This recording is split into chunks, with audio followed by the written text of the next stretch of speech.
Hello everyone, I'm Sayed Shah, and this is my project for the Technology Capstone project class at Centennial College.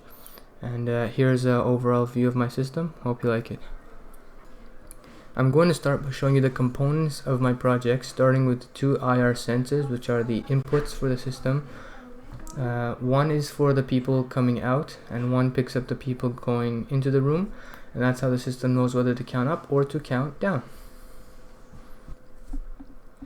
Here we have the LCD display as well as a variable resistor over here, and this is to change the brightness of the screen so that you can see the different characters and different words and different letters and numbers.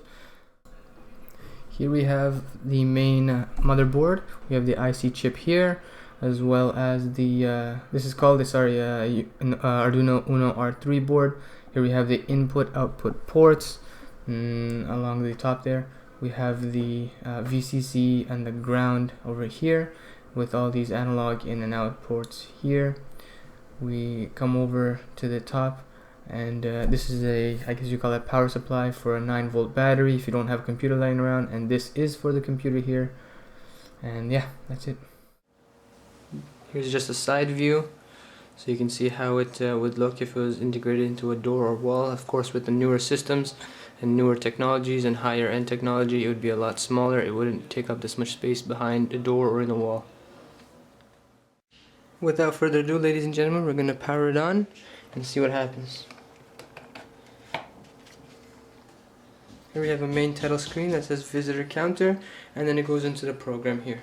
It says nobody in room, light is off, and this is going to be also a demonstration right here. After the demonstration, I'll show you guys the code and what I had to do to the source code I found to then make it work the way it's working now. Alrighty, without further ado, we're gonna pass our hand through the door / sensor, and it's gonna turn the light on. Oh, sorry, that's one thing I forgot actually. The LED there is also something you can add.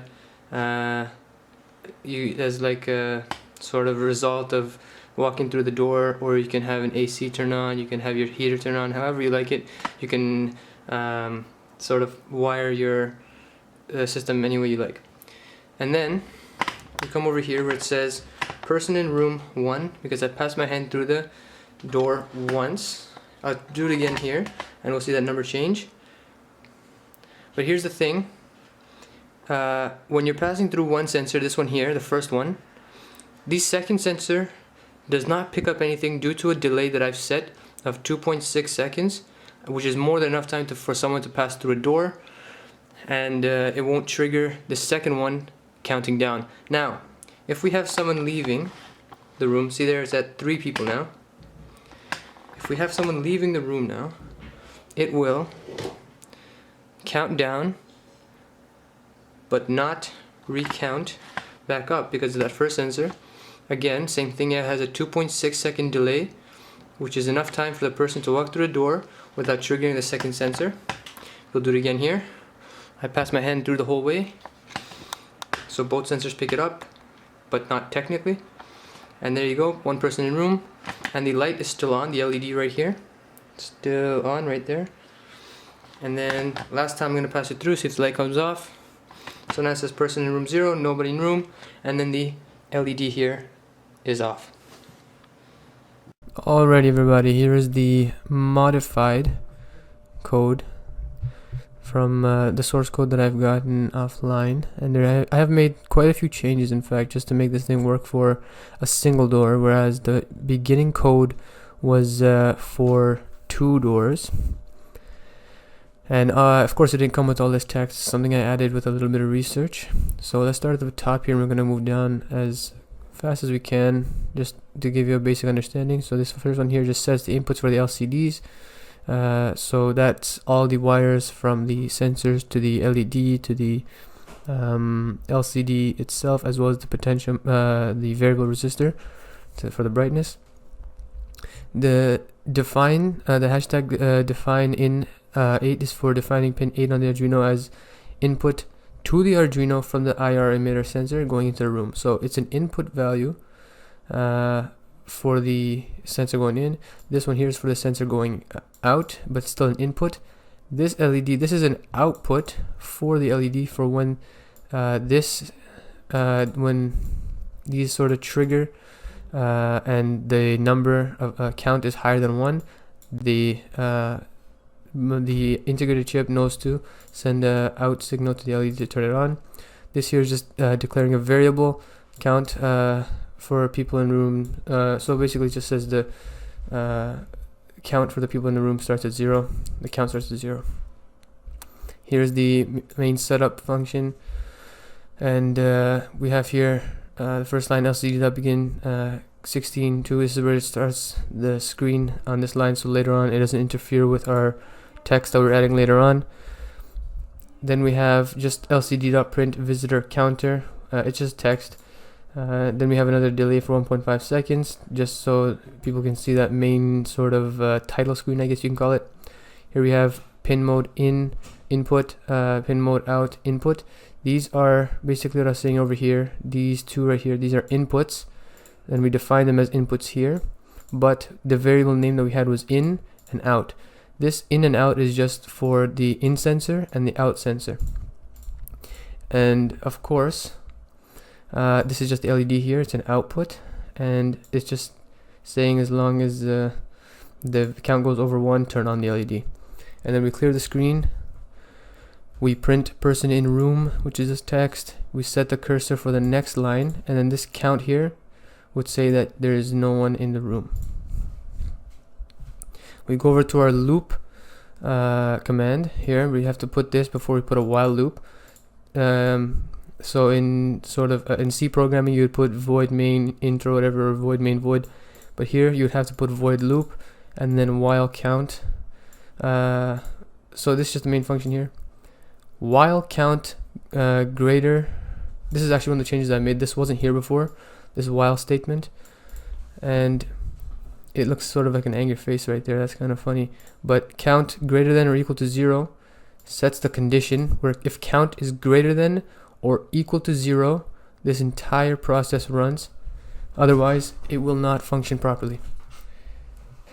Here we have variables that we're setting for in value to make an integer, and out value to also be an integer. For different programs and stuff, you can also make them characters. You can make them float value, which is decimals and stuff like that, but we don't need that in this case. We're counting people walking in. Here we have an if statement. The first if statement is if the in value equals low or equals low, it's just saying to do nothing until it's high. Once the thing becomes high, it increases the count by 1, so it shows us that there's a person in the room. And then we clear the screen. We print this person in room. This is just text. LCD set cursor. We set the cursor for the next line, and then we display whatever count changed to. So we started off with count being 0, and then when the person walks in the room, it increases by 1, and then we display that for the person. And here's a delay just for the afterwards. So if someone tries to just stand in front of it, it doesn't infinitely count up. You have to wait a whole second before it recounts another person walking in. Same thing with this one here. It's for the out value, which is the out sensor. So, but this one's a little different in the condition. When I first got the source code, this was not like this. It was just up to here. I had to add this part here so that it wouldn't go negative. So there's two conditions here. If the value is low, do nothing until it becomes high, and if count is greater than 0, meaning if it's 0, do not continue to count down and the people leaving the room, because it would make no sense having negative people in the room. And then, of course, once these conditions are met, you go to counting the people down until there's no one in the room. And then we clear the LCD, of course, same thing, same process here. We write this text out, we set the cursor for the next line, and then we count, we don't count, we get the count from the whatever whatever amount of people there is in the room or not in the room at that point. So again, there was 0 people that started.